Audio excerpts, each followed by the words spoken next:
Juventudes. Lições Bíblicas Adultos. Olá, meus queridos, meus amados, a paz do Senhor. É um privilégio muito grande poder estar aqui com você mais uma vez para trazer para você subsídio da nossa Escola Bíblica Dominical. Eu quero te agradecer, você que tem acompanhado o nosso trabalho, você que já é inscrito no nosso canal e você que está aqui pela primeira vez, se inscreva no nosso canal, compartilhe os nossos vídeos nas suas redes sociais e deixe aí já a sua curtida para incentivar mais e mais a promoção do nosso canal. Hoje nós estamos aqui para trazer o subsídio da lição de número 1 do nosso segundo trimestre de 2017, a lição que vem com o título A Formação do Caráter Cristão. Meus amados, todo ser humano tem o seu caráter, seja ele bom, mau, exemplar, ilibado ou indigno, pervertido, ímpio ou santo. O caráter depende muito das condições em que a pessoa é criada, a forma que ela é conduzida e educada. O caráter diz respeito à conduta do indivíduo, resultante da formação familiar, cívica ou espiritual. Os ímpios são pessoas de caráter mau. Há pessoas que cursam todos os níveis de ensino formal, porém seu caráter é pervertido. Há também pessoas sem instrução nenhuma, cujo caráter é elevado, digno de ser imitado. Desse modo, meus amados, o caráter não depende do grau de instrução, mas sim dos princípios e valores que são incutidos na mente de cada pessoa enquanto ela está sendo formada na sua infância. Enquanto os referenciais do mundo são movediços, instáveis e mutantes e mudam de acordo com o tempo, ao sabor do tempo e do lugar, o guia infalível do crente em Jesus é a palavra de Deus, que é a lâmpada para os nossos pés e luz para o nosso caminho, conforme no Salmo 119, no versículo 105. Assim, meus queridos, um crente fiel não só deve fazer a diferença, mas seu comportamento também deve ser referencial para a sociedade. Grande é a nossa responsabilidade perante Deus, a igreja e o mundo. Falemos então, meus queridos, sobre o caráter na realidade do homem. O significado. O que significa o caráter? Segundo o pastor Antônio Gilberto, caráter é o aspecto psíquico da personalidade. O caráter é a característica responsável pela ação, reação e expressão da personalidade. É a maneira própria de cada pessoa agir e expressar-se. Tem a ver com a própria conduta, é a marca da pessoa. O caráter faz parte da personalidade, é adquirido, não herdado. Resulta da adaptação progressiva do temperamento às condições do meio ambiente, o lar, a escola, a igreja, a comunidade, o estado socioeconômico. Então, sem sombra de dúvidas, o caráter está aliado à ética de cada pessoa. Vejamos também a questão de caráter e personalidade. Segundo o escritor Baloni, a personalidade é formada durante as etapas do desenvolvimento psicoafetivo pelas quais a criança passa desde a gestação. Para a sua formação, inclui tanto os elementos geneticamente herdados, como o temperamento, também os adquiridos do meio ambiente no qual a criança está inserida. A personalidade ela é construída.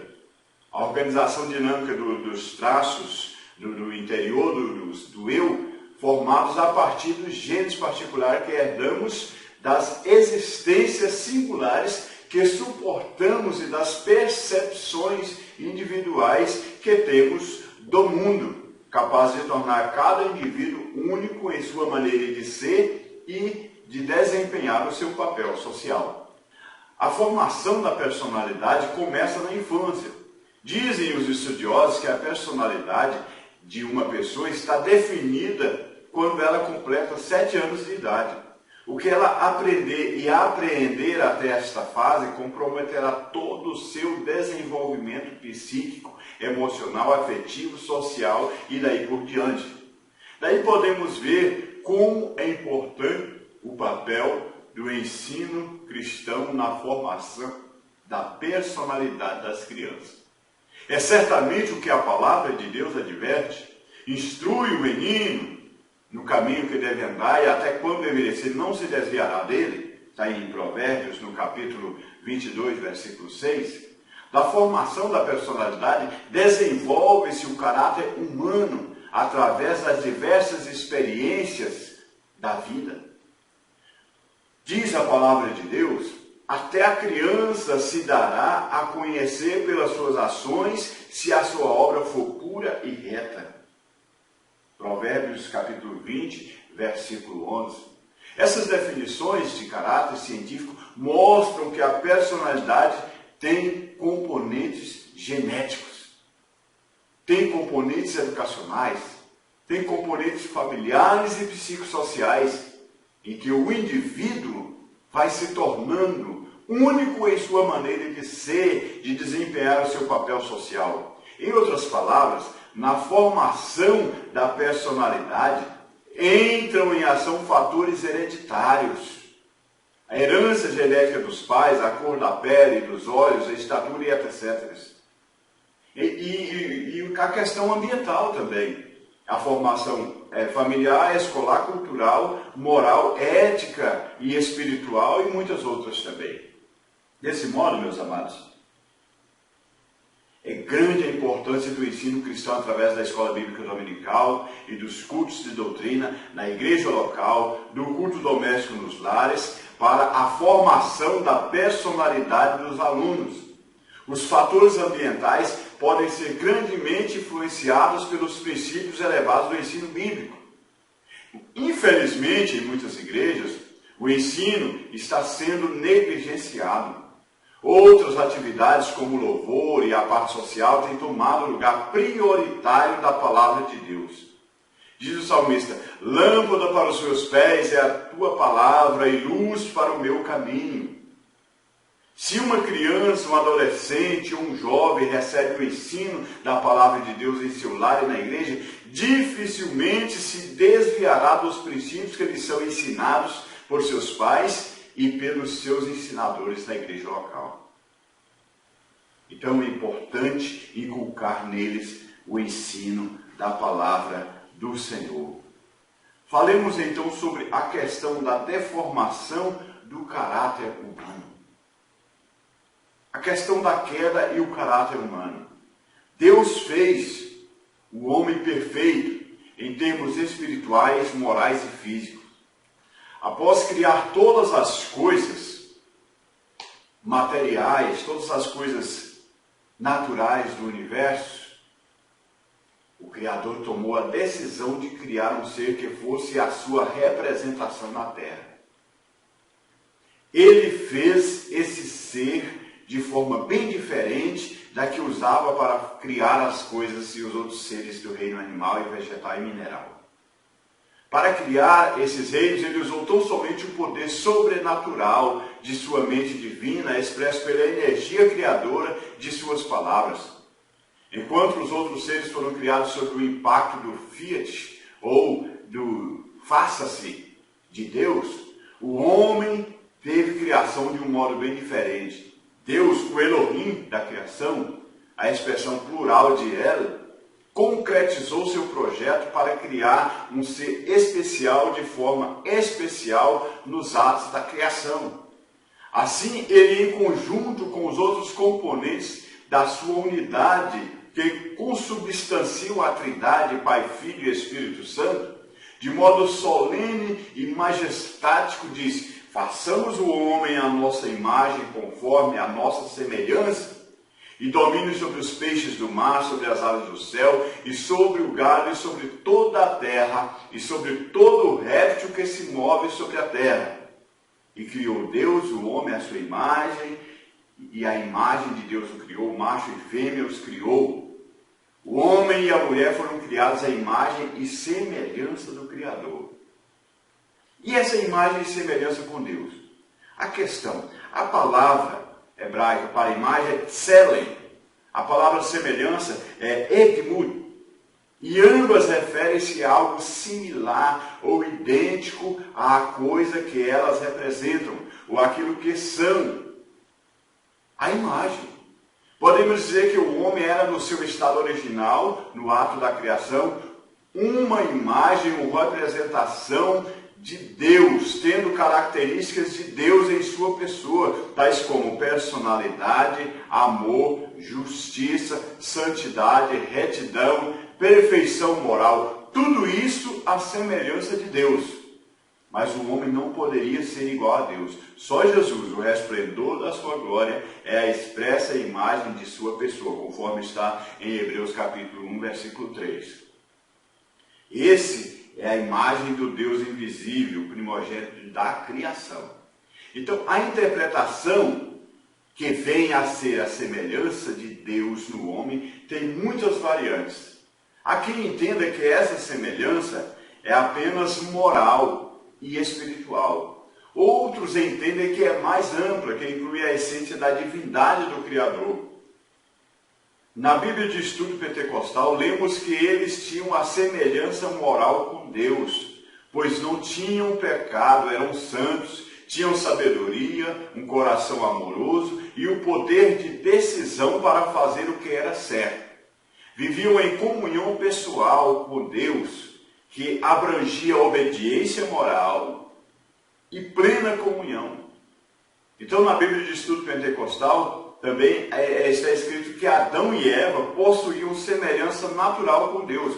Foram criados como seres pessoais, tendo espírito, mente, emoções, autoconsciência e livre-arbítrio, que eu prefiro chamar, não como o nosso escritor, com muito respeito, mas eu prefiro chamar de liberdade de escolha, e não usando a palavra livre-arbítrio, questão de arbitrar. Não resta dúvida, meus queridos, de que ao criar o homem à sua imagem e conforme a sua semelhança, Deus imprimiu nele marcas de sua personalidade e do seu caráter divinos. Mas o caráter do homem foi deformado. O homem foi criado perfeito em toda a sua constituição tricotômica, formada de espírito, alma e corpo. O livro de Eclesiastes diz: vede isto, tão somente achei que Deus fez ao homem reto, mas ele buscou muitas invenções. Nesse texto, o termo invenções não se refere a descobertas científicas ou tecnológicas, que são frutos da inteligência humana. Refere-se a mudanças e inovações de caráter moral negativo ou pecaminoso, contrariando a vontade de Deus. O escritor Langston diz que o homem foi criado bom. Todas as suas tendências eram boas. Todos os seus sentimentos do coração inclinavam-se para Deus. E nisso consistia a sua semelhança moral com o Criador. As Escrituras, meus amados, ensinam muito claramente que o homem foi criado natural e moralmente semelhante a Deus. E ensinam também que ele perdeu essa semelhança moral quando caiu pelo pecado. Esse é um ponto importante. O homem, quando deu lugar ao diabo e desobedeceu a Deus, pecou e por causa disso perdeu aquela semelhança moral com o Criador. Ficaram, na verdade, os traços daquela semelhança distorcida, prejudicada no ser humano. Esses traços são o senso de justiça, de ética, da busca por um ser supremo no âmago da sua consciência. O seu caráter impresso por Deus em sua mente e em seu interior foi deformado pelos efeitos espirituais e morais da queda. As consequências do pecado no caráter humano foram trágicas e ao longo dos séculos só tem evoluído para pior. Na questão do relacionamento com Deus, desde o Éden, o homem tem se afastado progressivamente de Deus em direção à condenação eterna. no relacionamento humano. No momento da queda, quando Deus quis falar com Adão e perguntou onde ele estava, esse respondeu que estava com medo da voz de Deus. Quando o Senhor perguntou o que havia acontecido, se ele havia comido da árvore proibida, ele não assumiu a culpa, ele procurou justificar o seu erro, acusando a esposa. Quando falou com a esposa, ela transferiu a culpa para a serpente. Foi um impacto terrível na mente do ser humano. Ali aflorou a deformação de seu caráter, originalmente puro e santo. Com a queda, o pecado continuou a expandir-se no meio das gerações dos descendentes de Adão. Também nós sentimos esse impacto na depravação moral da sociedade. Os episódios envolvendo os habitantes das cidades de Sodoma e Gomorra e adjacências revelam o quanto a corrupção espiritual e moral entranhou-se na natureza do homem caído. Além da idolatria que afrontava a Deus, o homem tentado pelo diabo resolveu acirrar sua rebelião em total desrespeito ao plano do Criador para o relacionamento sexual. A depravação do caráter humano alcançou a baixeza em níveis absurdos. Deus fez o homem na sua conformação heterossexual. Macho e fêmea os criou, está escrito na palavra de Deus. Os habitantes daquelas cidades perverteram o uso natural do corpo e passaram a ter relações homossexuais. Homem com homem, mulher com mulher, contrariando o plano de Deus. Até os anjos enviados para retirar o patriarca Ló daquele lugar, antes de ser destruído, foi alvo da depravação daqueles homens que tentaram atacar os mensageiros celestiais e ter relações abomináveis, imaginando que eram apenas estrangeiros atraentes aos seus olhos, carregados de concupiscência carnal. Eles, no entanto, foram punidos severamente com cegueira e as cidades deles foram destruídas por causa da catástrofe enviada por Deus ali.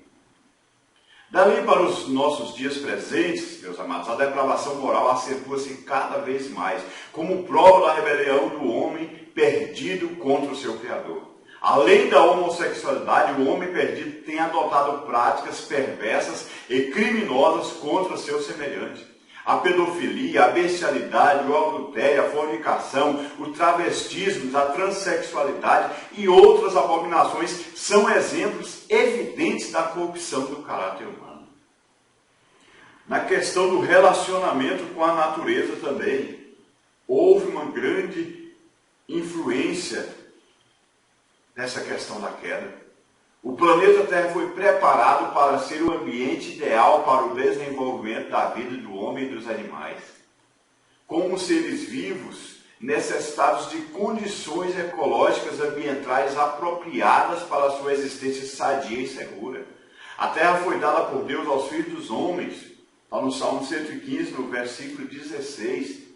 E tomou o Senhor Deus o homem e o pôs no jardim do Éden para o lavrar e o guardar. Gênesis 2,15. Além de cuidar do planeta, o homem teria o domínio da terra e com autoridade delegada pelo Criador sobre todos os reinos naturais. No entanto, meus amados, usando o mal, a sua liberdade de escolha, o homem fracassou em cuidar de si mesmo e do planeta. Por causa da queda do planeta Terra, que seria um paraíso global para o habitat do homem, sofreu a maldição de Deus. A ecologia foi mudada, as condições ambientais foram transformadas. Antes a terra só produzia para benefício do homem, depois passou a germinar cardos e espinhos. Isso, sem dúvida, refere-se a tudo que a natureza traz que prejudica o homem. Esse serve da terra, mas com dor, com sofrimento, mesmo que use a inteligência e consiga utilizar os instrumentos materiais para o cultivo da terra, isso tem um custo muito alto por causa da queda, por causa do pecado. E os frutos da produção não são acessíveis a todos.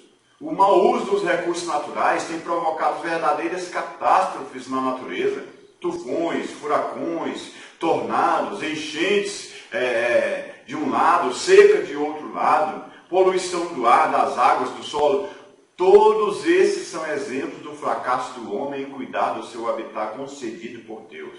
Seu caráter deturpado visa mais as riquezas pessoais e materiais do que uma qualidade melhor de vida. No Apocalipse há uma mensagem de profundo sentido ecológico na restauração do planeta na volta de Jesus. Em Apocalipse, no capítulo 11, versículo 18.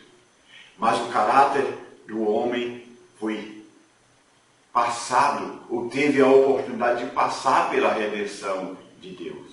Então falemos um pouquinho sobre a redenção do caráter humano. O novo nascimento, meus queridos, e o caráter humano. Jesus veio ao mundo para salvar o homem perdido da tragédia do pecado que separa o homem de Deus.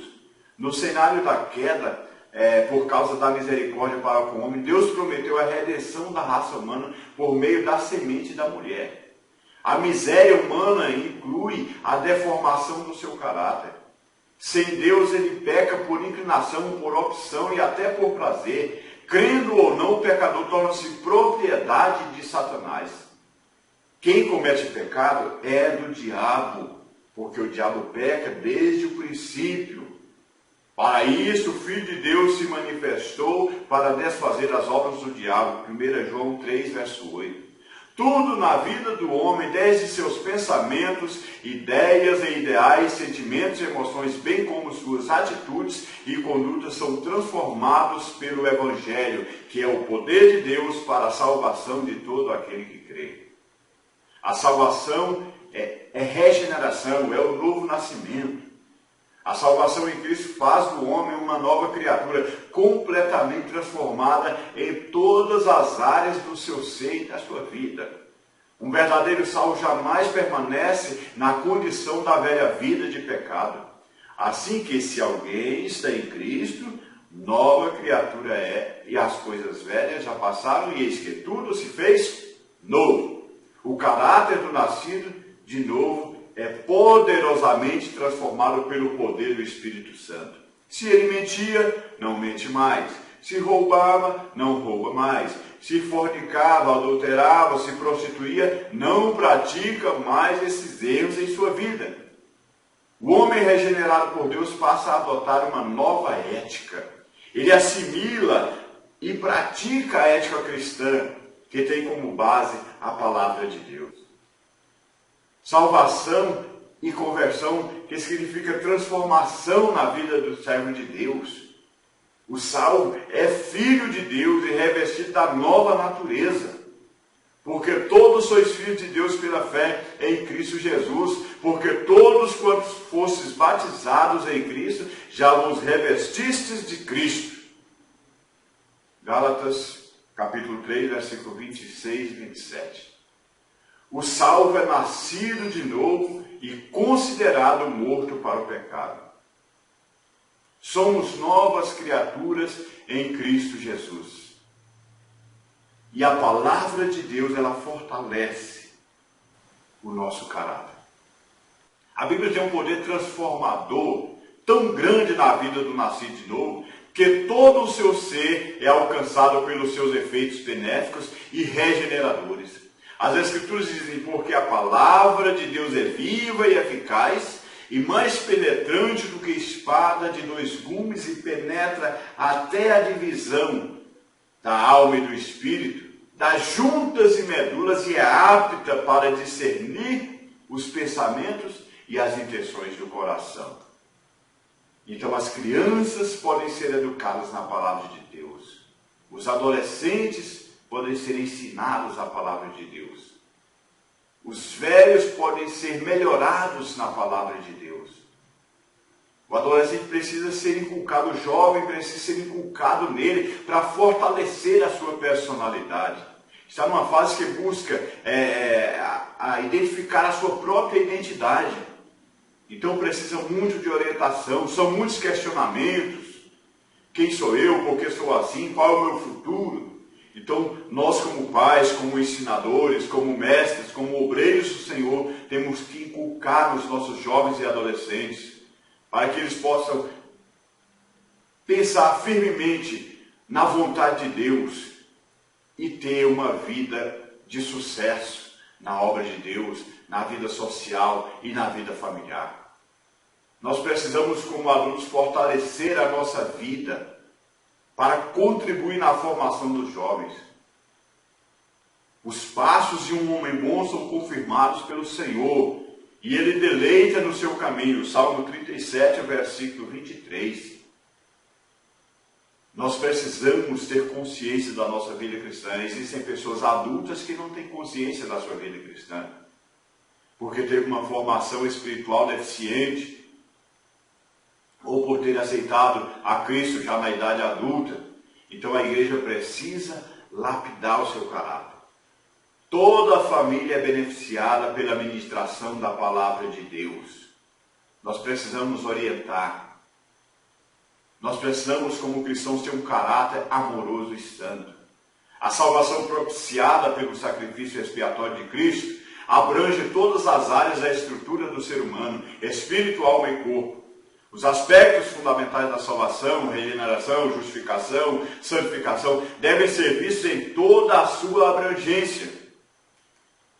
Deve pautar toda a nossa vida, nossa maneira de ser, nossa maneira de viver.